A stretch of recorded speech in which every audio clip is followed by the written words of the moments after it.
Bom dia a todos. Eu gostaria de ler uma escritura aqui em Romanos 8,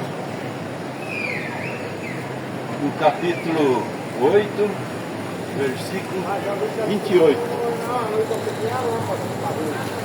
E sabemos que todas as coisas contribuem juntamente para o bem daqueles que amam a Deus, daqueles que são chamados por seu decreto. Porque o que antes conheceu também os predestinou, para serem conforme a imagem de seu Filho, a fim de que ele seja o primogênito entre muitos irmãos. E os que predestinou, a esses também chamou. E aos que chamou, a esses também justificou. E aos que justificou, a esses também glorificou. Até aqui. Então nós vemos aqui nessa escritura que Deus fala de justificação, de santificação e de glorificar. E nós, pela escritura, ela nos informa que nós temos que ser justificados pela fé, santificado para que Deus possa vir morar em nós, sendo batizado com o Espírito Santo. Então Deus, ele elegeu o homem, a mulher que era o predestinado dele, antes da fundação do mundo, a Bíblia fala. Predestinados e eleitos do Senhor antes da fundação do mundo. Aí você diz, e os que não foram predestinados? Os que não foram predestinados é a outra semente que Deus não plantou. Então nós vemos que há duas sementes. Se todo fosse filho de Deus, Deus não precisaria julgar depois.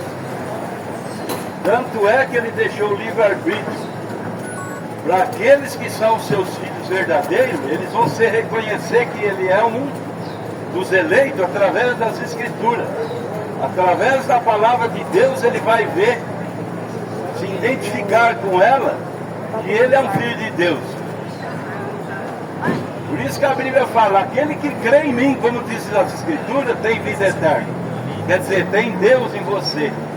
Vida eterna é você ter Deus em você. Enquanto você não tiver Deus dentro de você, você não é eterno. Mas quem é que vai receber essa semente da eternidade? Os predestinados e eleitos do Senhor antes da fundação do mundo.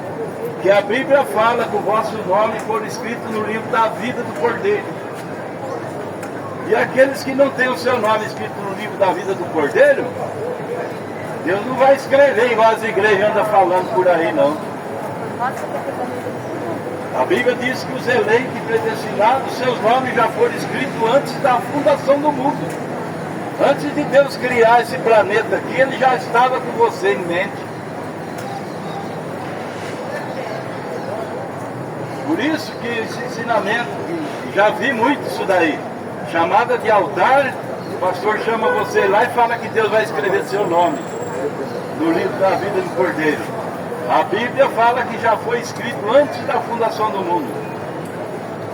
Então por aí nós vemos que a coisa está errada. Então a maneira de você não ser enganado é você examinando as Escrituras. E a Bíblia diz, examinais a Escritura e procurais ter nela a vida eterna. São elas que de mim testificam. Mas hoje o povo está sem tempo para tudo. Todo mundo tem um tempinho para o celular, mas para Deus o povo não tem mais tempo. Você pode estar em qualquer lugar que você vê todo mundo só no celular em vez de ouvir a palavra de Deus.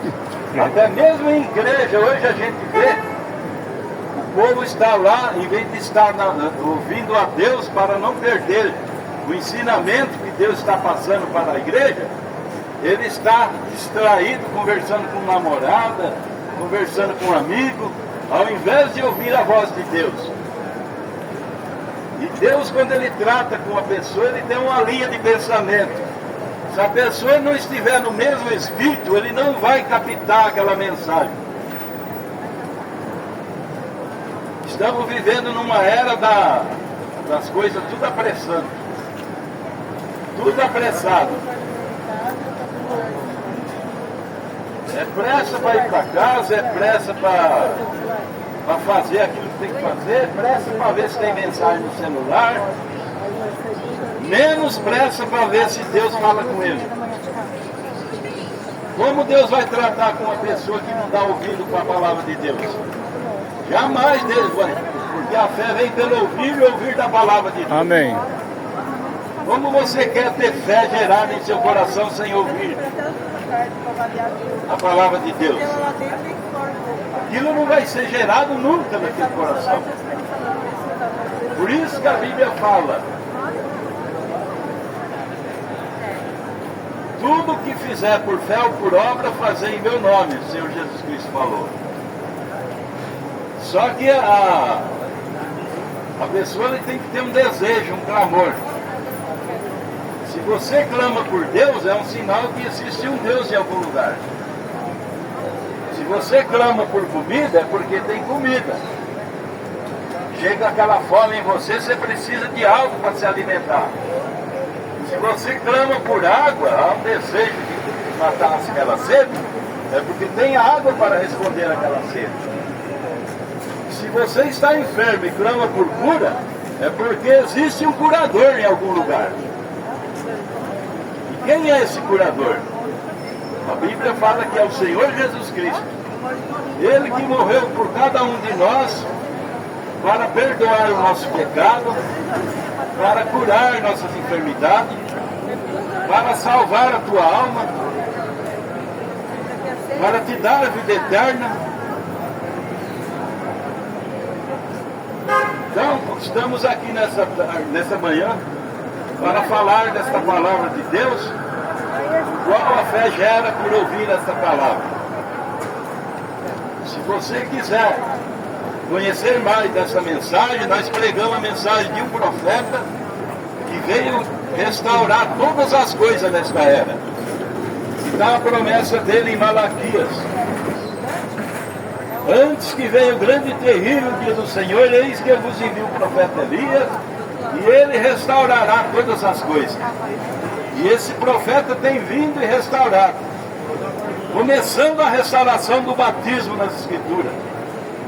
E o povo todo estão batizados de uma maneira que não existe um na Bíblia sequer batizado dessa maneira, nos títulos de Pai, Filho e Espírito Santo.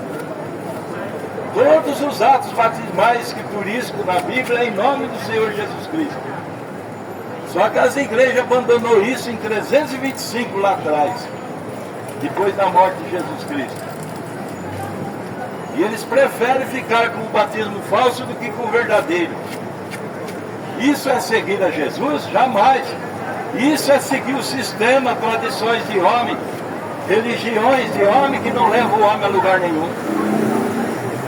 Exceto um lugar, ao erro.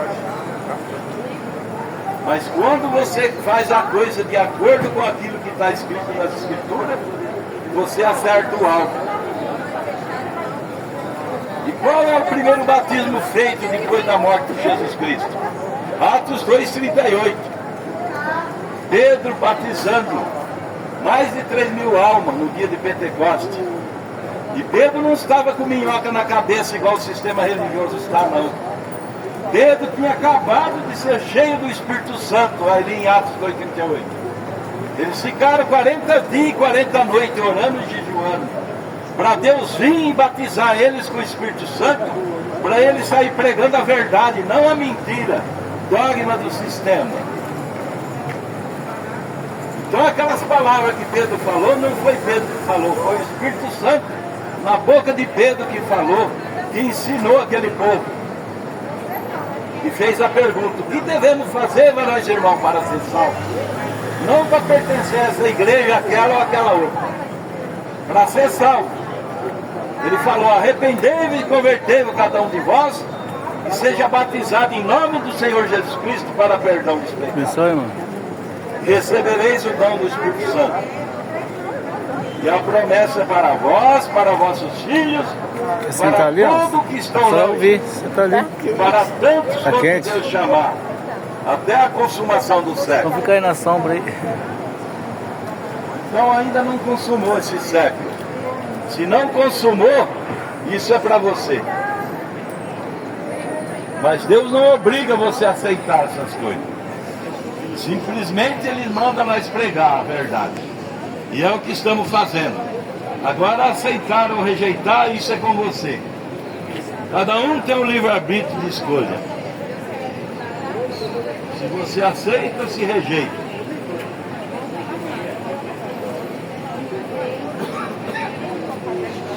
Então todas as coisas que Deus manda falar são essas coisas que o profeta ensinou para nós falar no povo. E aqui estamos mais uma vez falando essas coisas. Só que nós não podemos obrigar ninguém a tomar decisão. E nem decidimos por ninguém, nem pelos nossos filhos, nossas filhas, nossos irmãos, familiares. Cada um tem que ter a sua própria decisão. Nós vamos entregar um folhetinho. Nós temos umas escrituras que vai identificar várias escrituras que vai orientar vocês acerca do batismo e acerca da unicidade de Deus. Aquele que quiser, nós vamos distribuir. Que Deus abençoe a todos. Em nome de Jesus.